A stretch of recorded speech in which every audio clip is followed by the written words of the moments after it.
Okay, so happy Friday. Welcome to the last day of Ignite. I hope it's been a productive week for you. My name's Colin Wright. I'm the Director of Strategy for Retail Worldwide Industry team based in Redmond. But today I'm representing our manufacturing worldwide industry and retail, and that includes consumer goods. And we're going to talk about how we can get value out of SAP, unlocking data on the SAP platform, but also how we can get real true business insight out of it for the business users, and that's the sort of examples I've got today. So the level set for today, it's not a technical session, it's about how we're working with SAP to get real business value out of the data. So by way of agenda, I'll start off for just a few minutes. I'll talk about the SAP Embrace Agreement. It's a brand new 3-year agreement that we've entered into for go-to-market with SAP, which is awesome. But what I'll do is I'll talk with respect to what that means for the industries, for manufacturing, for retail, and all the other industries.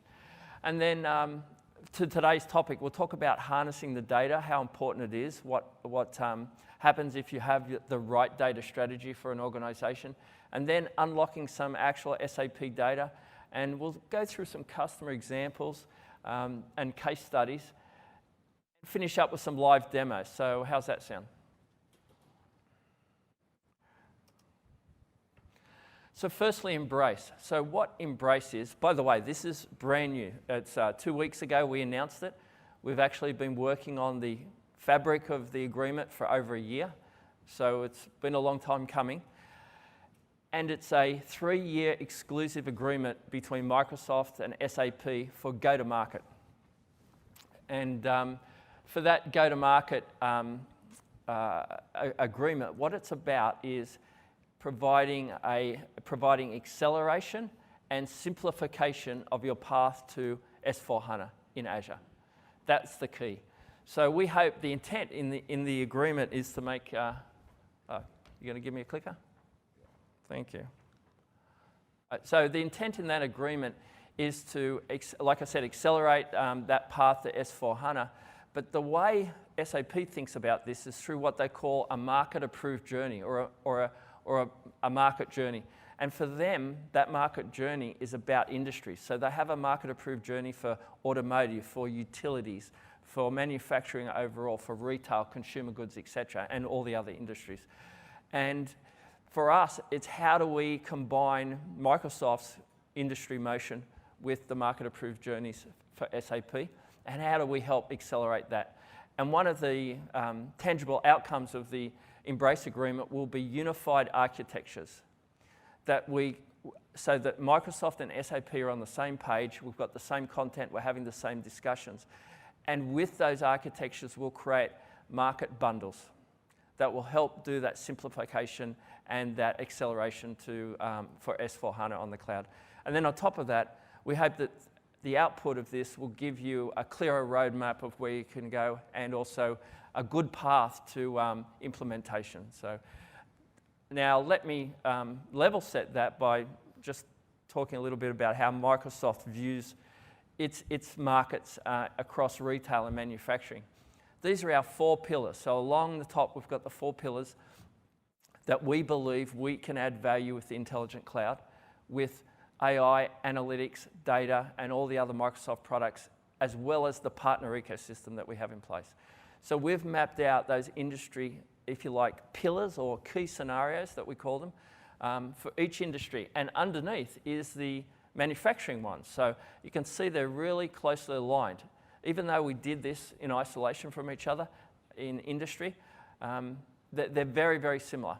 And of course, what's interesting when you look at, say, intelligent supply chain, for example, which is our retail one, and for optimized operations, which is manufacturing, they're both about the supply chain.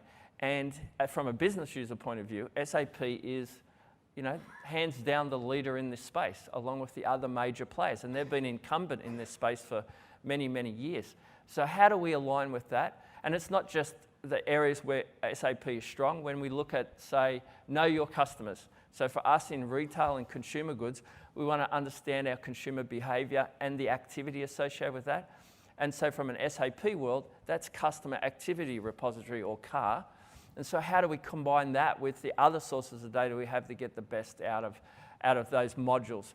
So the challenge now, or our first step under the new Embrace agreement, is to take those pillars and align them to the market-approved journeys. So on the left-hand side, this is our first hack.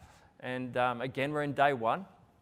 But on the left is the Microsoft solution pillars, and this is a retail example. There'll be one for each industry, or many for each industry. And then the rest of the slide is really the SAP approved journey, how they look at the adoption curve and the journey that you will go on with them, with their products, as you move from whatever landscape you have, whatever SAP assets you have, into S/4HANA. And of course, that's their objective. Just like Microsoft wants you to use more cloud, more Azure, they want you to go to S/4HANA. And so whatever we can do to make this process, this journey, as simplified as we can, that's what we're about to do now. Now, like I said, I'm reminding you that we're at day one. So the market-approved journeys, we're mapping them now. The next step is to create the unified architectures. And then following that is to build the bundles that are going to make sense for industry. Now, we know that each customer's journey is going to be different, but we have to start with the framework. So I hope that was just helpful in just the level set where we're at. The partnership is so much deeper now. Microsoft runs its business on SAP, that's obvious. SAP is one of our largest Azure customers. But now our engineering teams are deeply engaged to make sure that the product development is aligned to Azure, because under the exclusivity of the Embrace agreement, the preferred cloud is Azure. So we're very excited about that. Sure. Does this mean that they will not, or is it like an exclusive partnership, meaning that they will not partner up with AWS or Google? So the best I can explain it is how the SAP team explained it to me. They said, we're contractually obligated under Embrace, or the motion of Embrace, to just partner with Microsoft. They will, however, make sure that they satisfy any customer for any other cloud. This started off being a hyperscale cloud go-to-market program for them. But as they said, as they went through that extensive period of trying to understand what Embrace was going to be with all the potential partners, and of course we know that's just Google and AWS, their explanation to us that Microsoft was just so much faster to react and to come to the party with what we needed. So Embrace evolved into an exclusive agreement. So you certainly won't be disadvantaged if you're running on GCP or AWS, you know. So talking about harnessing data, which is sort of the topic of this discussion. Like I said, it's not a technical discussion, but I thought I'd share a couple of just general data examples that inspired a couple of white papers that were recently published. And this is about what the business impact is when you have the data strategy right.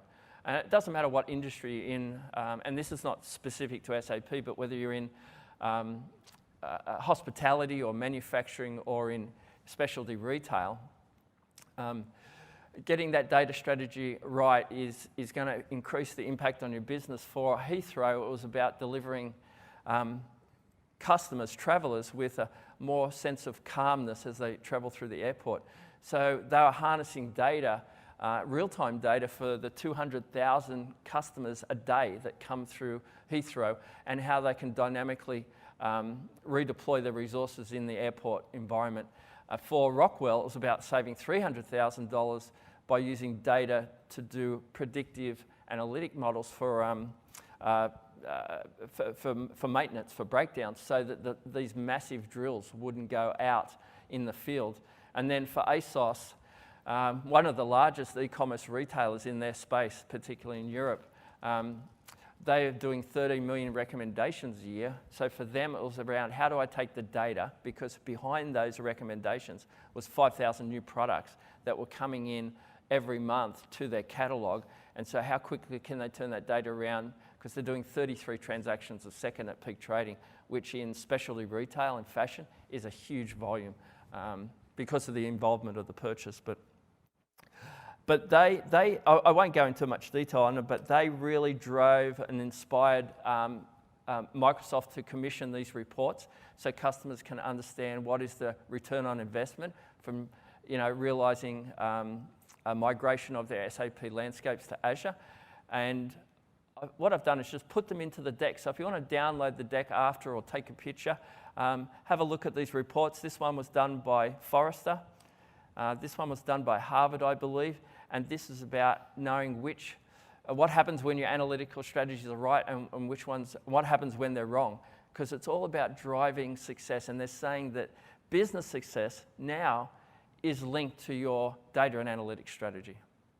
And so if you have a bad one, then you're not going to have the business success that you're looking for. So that brings me to be more specific about the SAP data and what do we mean about unlocking it. So out of all SAP customers, they relate to us that there's 50 to 60% of the data in those customers' environments that is not in SAP. So more than half the data in any SAP customer's environment is outside of SAP. And then what's the other data that's relevant and makes sense to make business decisions, to get real insights, to use for the business users? And I worked my life in retail, and I didn't know or understand what the core business applications below the surface was. I just wanted to get to my decision making, to buy better and to forecast better, etc. So, and also too, for us, do you pump it into SAP? Well, you can't because they don't have the containers. Do the other core ERP systems have the same capabilities? No, they don't. So you really need an independent platform so you can get the business value out of your data. And then you can start using what SAP is generating and the value from that investment. And then we also want to be respectful of the fact that users are accessing data in different ways than they used to. Mobile devices, online, they may be just chatting to an intelligent agent or a bot to go, what's my business insights? What's my forecast for next week? Or we may pump the data as a result of these machine learning models and this AI, and we may pump that back into automated systems because we have a lot of data coming through in real time from IoT sensors and all types of capabilities that are in these environments, whether it's manufacturing or just on the shop floor. So, and shop floor being retail shop floor, by the way. But so let's look at some customer examples. You may have seen this slide from our colleagues. If you saw any other SAP presentations. We're interested in the top two rows. They're our retail and manufacturing customers. And it's not all the logos. Obviously, there are a lot of logos we can't put up there publicly because of the customer's requirements. But we're seeing a significant, transformation, which is great. But let's look at some more specific case studies rather than a slide full of logos. So Anheuser-Busch, or AB InBev, depending on how you know them. 500 brands across the world, known best for Bud and Bud Light. And what I thought I might do is start off with a testimonial, a video from AB InBev guys about their incredible transformation to the cloud and how they're running their business literally on Azure with their data and analytics being the core of what they do. So here's the little video.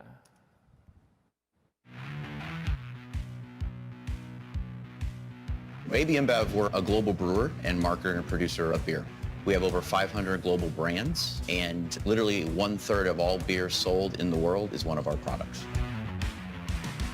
Being so geographically dispersed as an organization is a challenge for us. We want that single global infrastructure and architecture so we can drive synergies. We had data centers throughout the world. We weren't able to drive speed, and the time that it took to go to market wasn't allowing us to be agile. So we built the Beer Garage. It's a mix of an innovation group as well as the enterprise architecture group, where we're really pushing the envelope from a technology perspective and then driving that to the local zones to make sure we keep that consistency in technology strategy. We have set a very lofty goal of having 80% of our workload in the cloud by the end of 2020. There are two reasons why we went to Microsoft Azure. When we started looking at our data center footprints, we wanted to find a partner that could help us understand the workloads, help us craft the plan and move it there. The second part is our strategy has been to use PaaS services. We abstract away the operational complexity to somebody like a Microsoft so that the application developers can really focus on the business logic and the agility. We use the Azure Site Recovery service as a mechanism for us to move from the data center to the cloud. AB InBev is really improving our ability to drive insights through data. It's one of the big platforms that we're actually using Azure for. It's a huge amount of data that we handle on a daily basis. The only way we could do this is with cloud. Cloud services allow us to collect data that we weren't able before. It helps us to integrate different systems, to equalize between different markets, different regions, and so they all use the same platform. We've heavily adopted the SQL Data Warehouse solution. The data lake is powered by Azure SQL Data Warehouse, which stores all of the structured data. The analytics platform is able to work with Azure APIs, build all of the analytic infrastructure, the Hadoop clusters, run the actual algorithm or the job, produce the results, and then tear down all this infrastructure as well.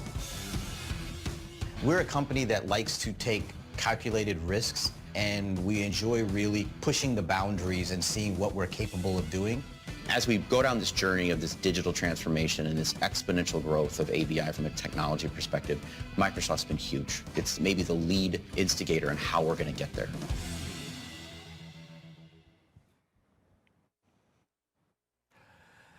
So, yes, I've been to the beer garage.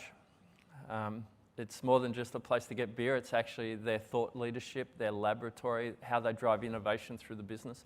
In fact, I first met the AB InBev team and their head of data and analytics at the beer garage, and that was in late 2014.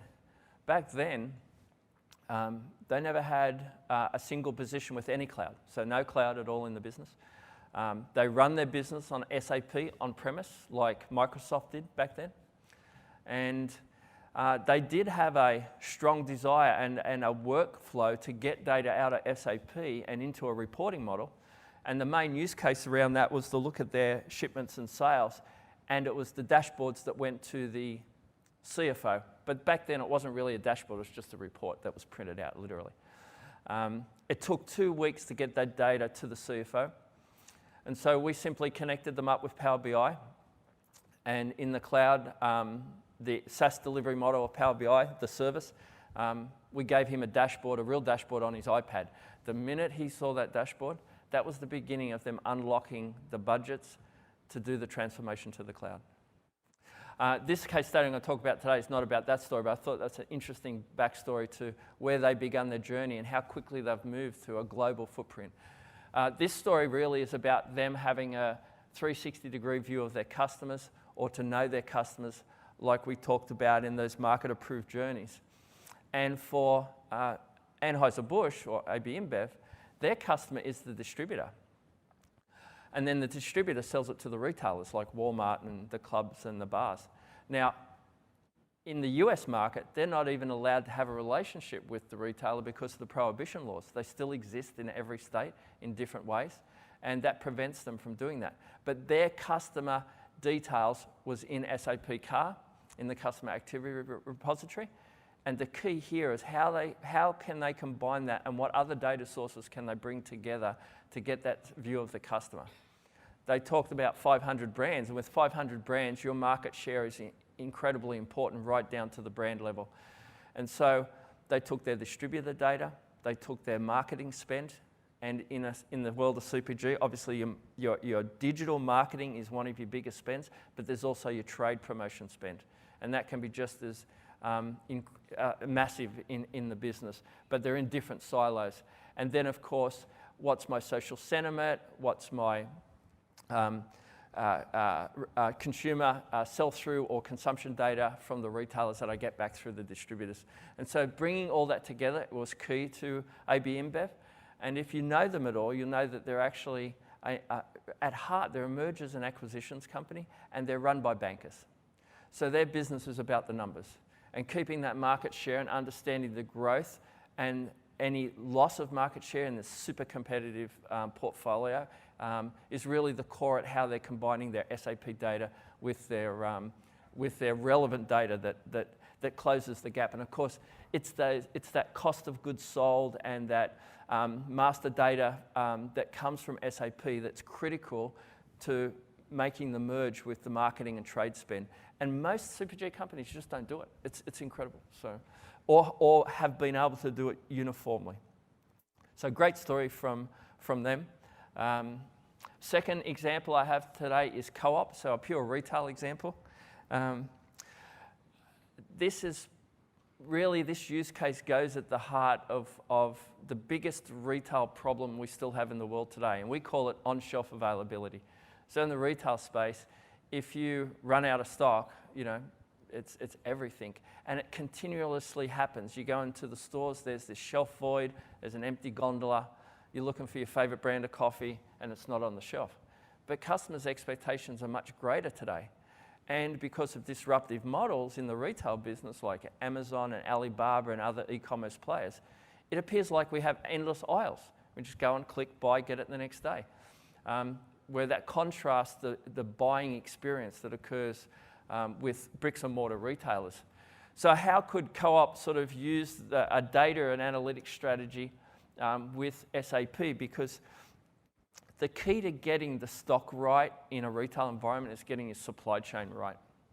And the supply chain needs to be more agile because customers are buying from you in different ways and you have to deliver in different models, as well as being on the shelf when they walk in the store. The trouble is that most core business solutions don't have, the agility to do that and have the capabilities to ingest a lot of real-time data. So again, going back to our single platform view on the data lake, we can take the camera data in the stores and feed that into Azure Data Lake Store or Stream Analytics and process that data with machine learning models that can then feed their supply chain systems from SAP and then get those forecasts more highly optimized and start predicting when the store's going to run out of stock. You're never going to be able to overcome the variables in the supply chain of certain unexpected things, but you've got 80% more optimization to do because of how badly we've done this as a retail industry, even over the last 100 years. And I think where we're at in the retail industry today, because we have real-time data, because we have consumer behavior information, because we have sentiment, because we have real-time visibility into the supply chain, I think we're actually at the beginning of solving the problem, not at the end of it. And we'll see this from more and more retailers and more manufacturers filling that supply chain as they interconnect. And then one more example, and we'll do some live demos. This is a manufacturer based in Turkey. They're called Penti. They manufacture women's leggings and a high fashion, highly volatile, seasonal business. Penti is very aggressive on their growth. So this story is about not only combining their data in the right way, but how they use elasticity and scalability for HANA, for S4HANA. And so for them, they have 400 stores across 30 countries currently.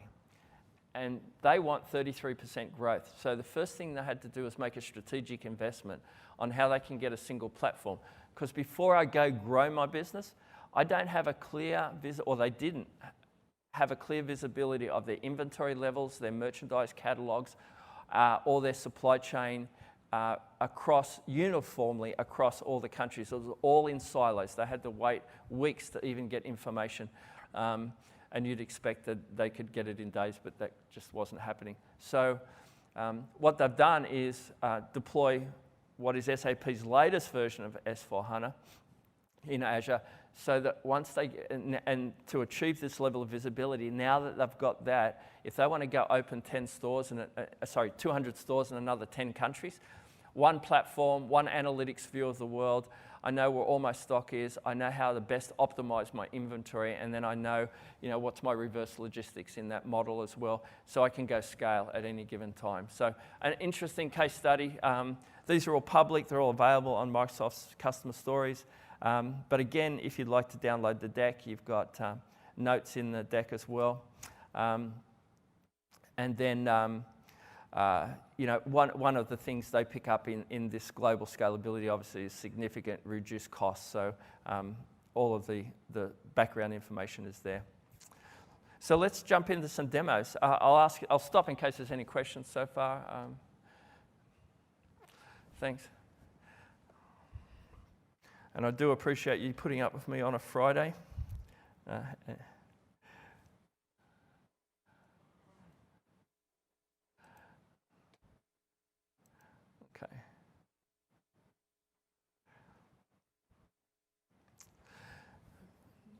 Now, if at the end of the session we need to talk about the architecture for these, we can jump into this. But like I said, this is really a level 100 discussion here. But I just wanted to show you just how quickly and easily, or how efficiently or nicely we can look at our SAP data. This is COPA data, by the way. So this is shipments into a retail environment from a manufacturer. And of course, these are very basic reports. I'm not going to go into revenue and gross profit and trend analysis. But we can start to get a little bit more interesting in revenue trend. But these types of visualization tools, this one's Power BI, this gives us quick insights that a business user can really get value out of. And you think about it, a lot of companies jump in and start the data science process without even really understanding which attributes within the data they have are correlated. And so we may spend 6 months trying to work out whether population size is a driver of gross profit. But we could use these tools very quickly and easily to find out whether it's even worth using that as part of the model. So this is a plug-in visualization. It's pure R code. It's not many lines of code, by the way. And we're looking across brands. And so what we're looking for here is correlation. So if you think of a big blue dot, it's 100% correlated positively. Or a big red dot, 100% correlated negatively. So in other words, if I'm selling umbrellas and it's sunshine is out, then my umbrella sales are going to be negatively correlated to the weather. And same with sunglasses if it's raining. But if I look at one brand and I go, okay, here we go, I've got population. I'm very strongly correlated to my revenue, so I sell more when population is larger. Great. If I look at brand 26, and by the way, this tree graph on the right-hand side is the relative volumes of every single retailer that I ship to out of my COPA database.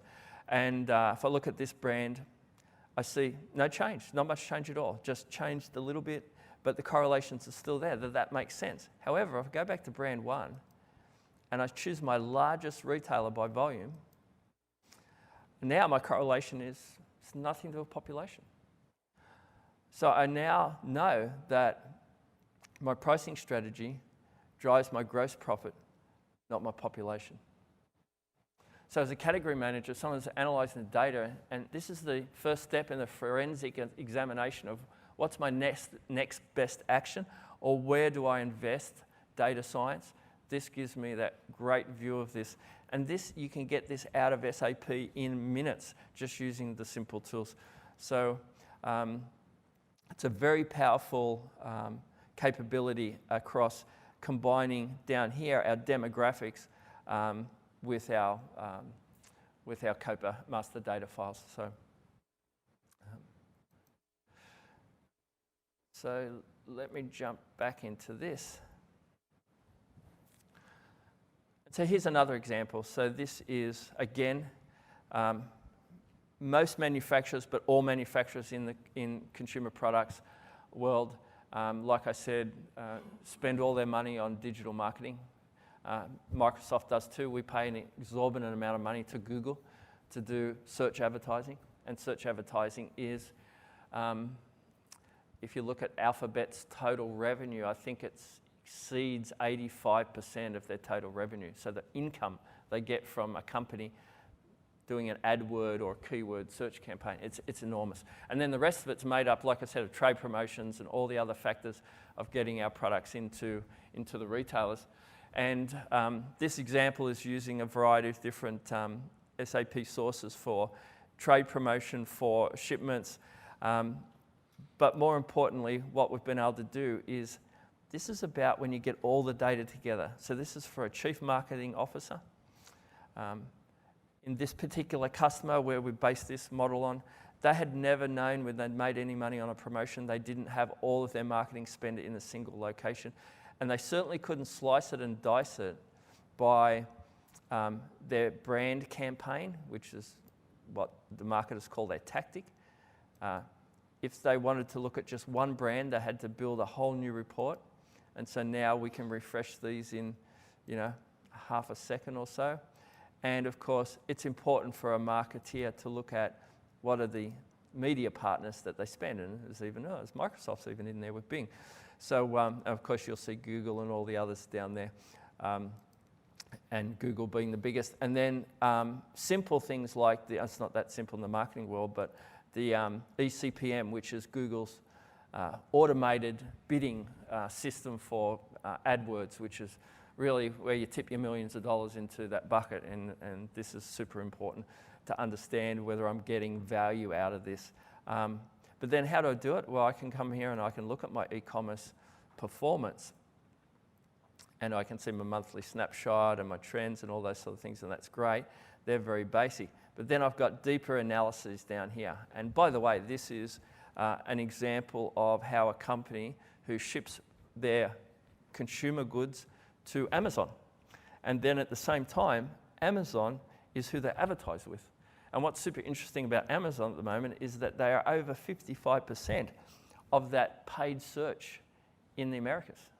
So in other words, most companies now that would advertise on Google give half their budgets to Amazon.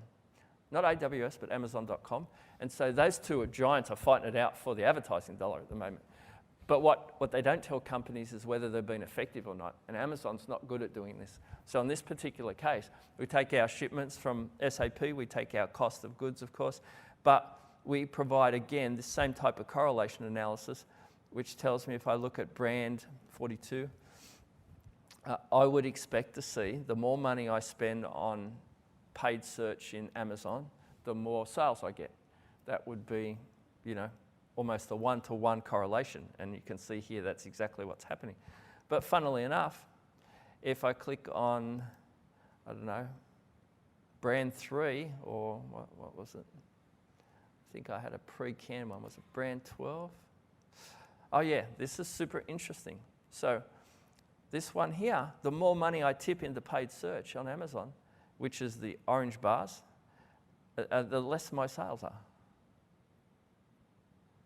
So in this crazy world of Amazon, you can make some assumptions, is that you're growing the category for Amazon, but you're not getting the share of the sales.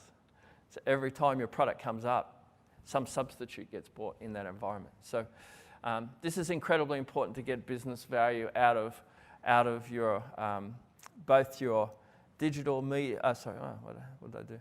For your digital media and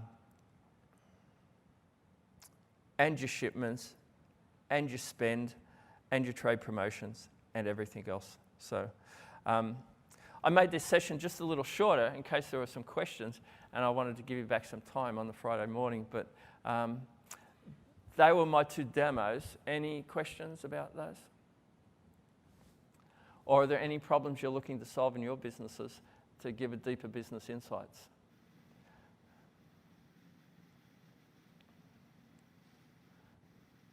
Well, like I said, thanks for coming. I'm very happy I got this many people for retail, for SAP at an Ignite event and on a Friday morning. So please come up and see me if you want to chat about anything, or have a lovely weekend, and thanks for coming to Ignite. We really appreciate your business.